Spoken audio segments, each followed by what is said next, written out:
तो उत्तर प्रदेश में मदरसों के सर्वे की रिपोर्ट शासन को सौंपी जा चुकी है, जिसमें दर्ज कई तथ्य चौंकाने वाले हैं।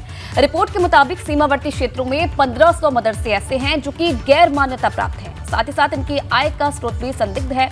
मदरसों की यही संख्या और आय का स्रोत न सिर्फ सवाल उठा रहा है, बल्कि सरकार को भी बेचैन कर रहा है।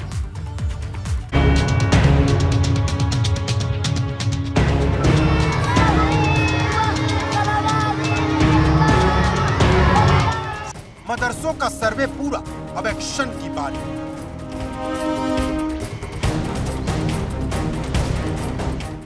क्योंकि संदिग्ध फंडिंग और सुरक्षा का सवाल है।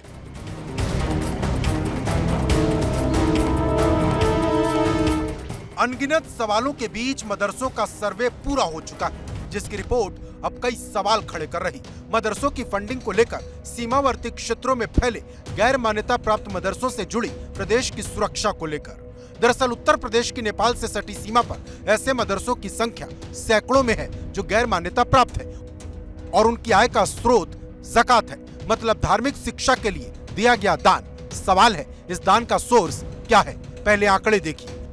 उत्तर प्रदेश में 8441 मदरसे गैर मान्यता प्राप्त हैं। इनमें से 1500 से ज्यादा गैर मान्यता प्राप्त मदरसे सीमावर्ती क्षेत्रों में हैं। सिद्धार्थनगर में गैर मान्यता प्राप्त मदरसों की संख्या 500 से ज्यादा है। श्रावस्ती और बहराइच में 400 से ज्यादा मदरसे गैर मान्यता प्राप्त हैं। बलरामपुर में गैर मान्यता प्राप्त मदरसों की संख्या 400 से ज्यादा है। लखीमपुर में 200 से ज्यादा मदरसे गैर मान्यता प्राप्त है, जबकि महाराजगंज में गैर मान्यता प्राप्त मदरसों की संख्या 20 से ज्यादा है। ध्यान देने वाली बात यह है कि ये सभी जिले नेपाल सीमा पर मौजूद हैं और इन जिलों के सीमावर्ती इलाकों में स्थित गैर मदरसा प्राप्त मदरसों को मिलने वाली ज़कात यानी दान की कोई विस्तृत जानकारी नहीं मिली। हालांकि मौखिक रूप से जरूर बताया गया कि ज़कात उन्हें कोलकाता, चेन्नई, मुंबई, दिल्ली जैसे महानगरों से मिलता है, लेकिन साफ कुछ भी नहीं। यहीं से सवाल उठता है, क्या इन मदरसों की फंडिंग से प्रदेश की सुरक्षा और देश की सुरक्षा को खतरा तो नहीं?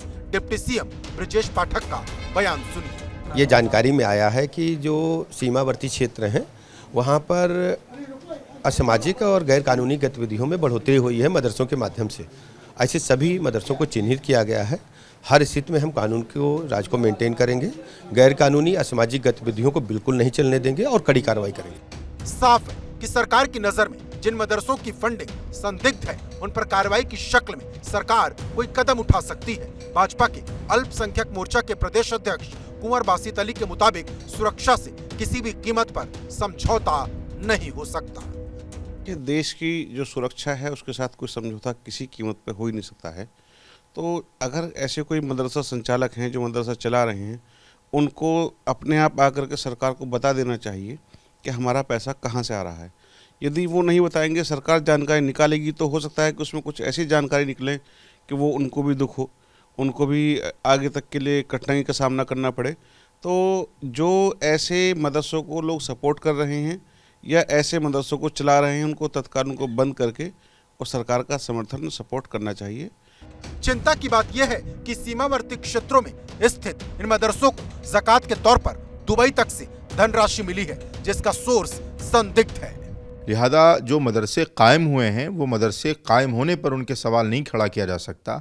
अगर वो मदरसे कहीं किसी भी एतबार से हमारे मुल्क के ख़िलाफ़, हमारी मिल्लत के ख़िलाफ़ और हमारे मज़हब और हमारे देश के ख़िलाफ़ कोई एक्टिविटी कर रहे हैं, तो अगर वो सबूत और वो तमाम चीज़ें आपके सामने हैं, तो कोई भी मदरसे का शख्स उसकी न तो पैरोकारी करेगा, न उसके फेवर में कोई बयान और खड़ा होते हुए नज़र आएगा।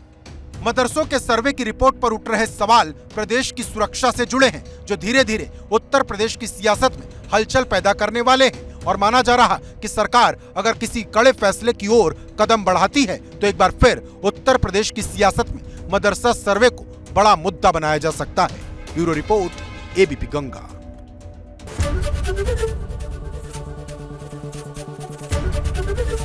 एबीपी गंगा, खबर आपकी, जुबान आपकी।